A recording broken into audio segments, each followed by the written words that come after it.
মৃত ব্যক্তিটা যদি গুনাহগার হয় চিৎকার দিয়া বলবেন আমারে নিও না,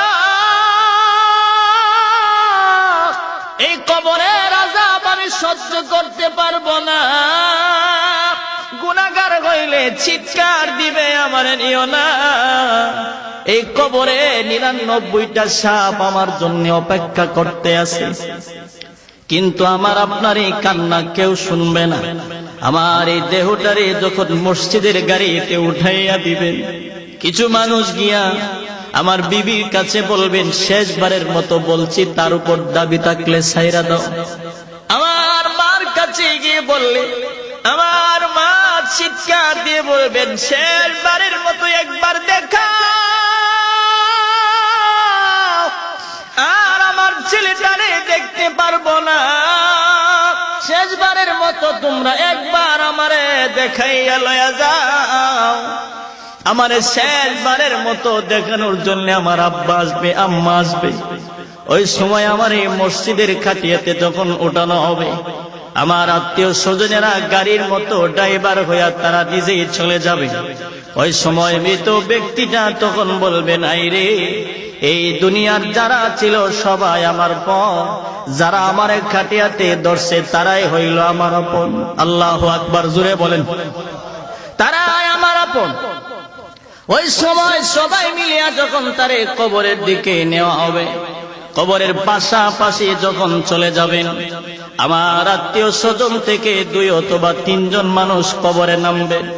যেই মাত্র কবরে নামবেন, ঠিক এমন সময় মসজিদের পালকিটার সিটকারি খুলিয়া যখন লাশটা দিয়া দেয়, মৃত ব্যক্তিটা বলেন নিমক হারামের দল,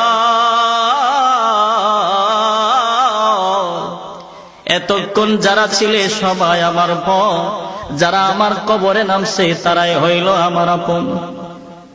এইভাবে যখন লাশটারে কুলে লইয়া আমার আপনার আত্মীয় স্বজন থেকে 2 অথবা 3 জন মানুষ কবরে নাইমা বিসমিল্লাহি ওয়া আলা মিল্লাতি রাসূলিল্লাহ বলে যখন কবরে শোয়া দেয়, খাটিয়া দিতে দিতে যখন কবরটা একটু ছোট হয়ে যায়, এমনি তখন দেখবেন একজন মানুষ 2 পারে লাফ দিয়া উপরে উঠা যায়।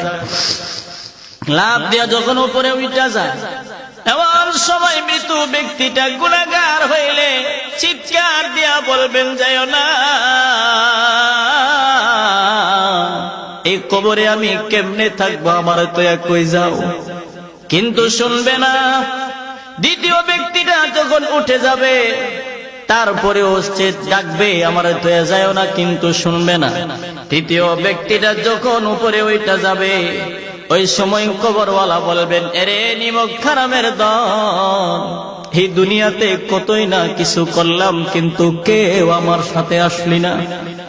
আমারে আপনারে কবর দিয়া সবাই যখন নিদয়া নিষ্ঠুরের মতো একা একা ফালাইয়া চলিয়া যায়, নবী বলেন যেই ব্যক্তি তাবারাকাল্লাযী বিয়াদিহিল মুলুক, যারা এই মুলুক নামক সূরাটার আমল করে, আল্লাহর নবী বলেন ওই লোকটার আত্মীয় স্বজন কেউ না গেলেও ওই সূরাটা পাখির সুরত দইরা সেই কবরের ভিতরে ঢুইকা যায়, কবরের ভিতরে ঢুইকা যায়। ওই সময় আমার আপনার আত্মীয় স্বজনেরা যখন বাড়িতে চলে আসেন, 2 জন ফেরেশতা আমার আপনার কবরে হাজির করে